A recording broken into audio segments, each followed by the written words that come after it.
नमस्कार. गेल्या व्हिडिओमध्ये मी तुम्हाला स्वामींचा आलेला मला अनुभव सांगितला होता. आज मी तुम्हाला स्वामींचा दुसरा अनुभव सांगणार आहे. तर नीट ऐका, गंमत आहे. मी आणि माझी वाईफ एकदा मठात गेलो संध्याकाळच्या वेळेस स्वामींच्या आरतीसाठी. तर माझ्या वाईफने पंचामृत प्रसादाला घेतलं होतं. पंचामृत तुम्हाला माहितच असेल. पंचामृत जे सत्यनारायणच्या पूजेतही वापरला जातो. गणपतीचं पूजन असतं तेव्हाही पंचामृतचा वापर केला जातो. सत्यनारायणाच्या पूजेत सुद्धा वापर केला जातो. तर ते पंचामृत माझ्या वाईफने स्वामींसाठी प्रसादासाठी बनवलं होतं. तर ते पंचामृत घेऊन आम्ही दोघं स्वामींच्या मठामध्ये पोहोचलो. संध्याकाळची वेळ होती. संध्याकाळची आरतीची वेळ होती. तर आम्ही जेव्हा ते पंचामृत स्वामी मठामध्ये पोहोचल्यानंतर जेव्हा ते पंचामृत जे मठातले मठाधीश असतात त्यांना दिलं. प्रसादी म्हणजे ते प्रसाद गोळा करतात आरतीच्या आधी. म्हणजे आरतीनंतर सर्वांना वाटू शकतो आपण प्रसाद. त्यासाठी ते प्रसाद कोणी काय आणलं असेल तर ते तिथे ठेवायचं असतं. तर ते पंचामृत आम्ही जेव्हा ते मठाधीश यांना दिलं तेव्हा ते काय म्हणाले असतील, स्वामींना आंबट चालत नाही, तुम्ही पंचामृत बाहेर, म्हणजे त्यांनी गाभाऱ्यात घेतलं नाही, पंचामृत तुम्ही बाहेर घेऊन जा. विचार करा, पंचामृत आहे ते त्यांनी बाहेर ठेवायला सांगितलं. स्वामींना आंबट चालत नाही यासाठी, कारण त्याच्यामध्ये दही असतं. दही हे आंबट असतं. तर त्यांचं म्हणणं काय होतं की दही आंबट आहे, म्हणजे त्यांचं म्हणणं काय, पंचामृत आंबट आहे म्हणून ते स्वामींना चालत नाही, त्यांनी ते गाभाऱ्यातच घेतलं नाही. विचार करा. मग आम्हाला थोडस वाईट वाटलं की आम्ही एवढं प्रेमाने, म्हणजे भावनेने ते बनवलं होतं पंचामृत स्वामींसाठी. तर त्याने ते गाभाऱ्यात न घेता त्याने ते बाहेरच ठेवायला सांगितलं. आरती वगैरे सर्व झाली. आता नीट ऐका. आम्ही आरती वगैरे सर्व अटेंड केल्यानंतर,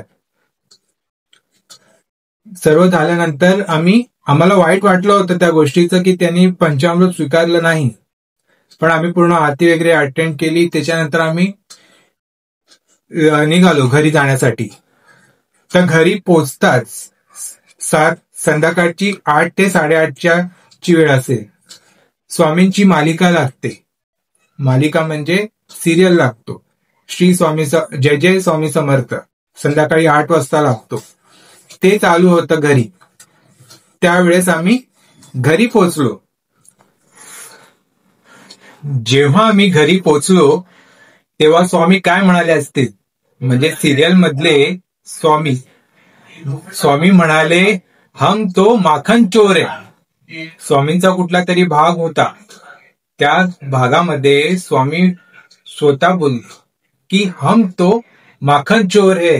म्हणजे काय, स्वामींना हे आधीच माहिती होतं की हे असं मठामध्ये होणार आहे. तुम्ही विचार करा, सेम डेला त्यांनी हे उत्तर आमच्यापर्यंत पोहोचवलं.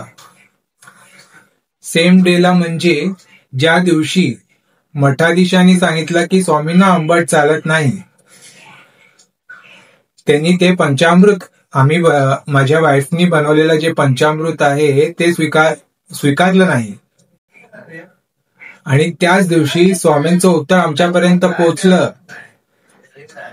हार्डली अर्ध्या तासामध्ये स्वामींनी उत्तर दिलं. भले ते सिरियल मधून मिळालं पण ते आमच्यापर्यंत पोहोचलं. हे तुम्ही विचार करा. म्हणजे हा भाग स्वामींना माहिती होता की हे पुढे ह्यांच्यासोबत मठामध्ये हे घडणार आहे, म्हणून ते आधीच त्याचं चित्रीकरण केलं होतं. तुम्ही विचार करू शकता की स्वामी कुठल्याही, म्हणजे त्यांना आधीच माहिती असतं आपल्यासोबत काय होणार आहे, ते त्यांना आधीच कल्पना असते. आणि त्याच क्षणी ते आपल्याला उत्तर देतात किंवा आपल्याला मार्गही दाखवतात. तर स्वामींना तुमच्यासोबत काय होणार आहे ते आधीच माहिती असतं. तर ते सर्व अरेंजमेंट्स करून ठेवतात तुमच्यासाठी. तुम्ही फक्त मनापासून स्वच्छ मनाने त्यांचं नामस्मरण करणं गरजेचं आहे. स्वामींना काय आवडतं? नामस्मरण आणि समर्पण, हे 2 गोष्टी स्वामींना आवडतात. नामस्मरण काय असतं? तुम्ही जिथे आहात तिथे बसून तुम्ही नामस्मरण करू शकता. चालता फिरता, ट्रॅव्हल करता, कुठेही असाल तिथे बसून तुम्ही नामस्मरण करा, हे स्वामींना आवडतं. आणि एक समर्पण भावनेने त्यांची भक्ती करा, हे स्वामींना हवं असतं. आता जर तुम्हाला हा व्हिडिओ आवडला असेल तर आमचा चॅनल सबस्क्राईब करायला विसरू नका आणि लाईक आणि शेअरही करा. हा स्वामींचा आलेला मला आणि माझ्या वाईफला आलेला अनुभव आहे.